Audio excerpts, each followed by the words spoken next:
د هلمند امنیه قومندانۍ ویان مولوي نصیر احمد مهاجر وایي د نشه یي توکو په وړاندې د مبارزې مدیریت د منصوبینو له لوري د بهرامچی ولسوالۍ په یو شمېر سیمو کې د بېلابېلو عملیاتو په نتیجه کې زیات شمېر نشه یي توکي ونیول شوه چې له جملې څخه یې 226 کیلو شیشه، 1195 کیلو چرس، 219 کیلو مساله، 9 کیلو پاخه تاریاک، 3 کیلو مایع تاریاک، 18 کیلو بیس، 480 کیلو د تاریاکو دوا،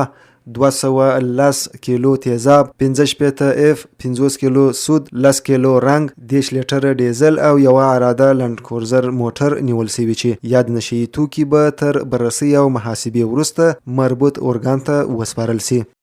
هلمند ولایت امنیه قومندانۍ د نشه یي توکو پر وړاندې د مبارزې مدیریت د مسؤلینو له لوري په تیرو 2 اونیو کې د بهرامچی ولسوالۍ په مختلفو سیمو کې په زیاته اندازه نشه یي توکي نیول شوي. یا د 10 کلمه نشه یي توکي به تر دقیقې بررسۍ وروسته اړوند ارګان ته وسپارل شي.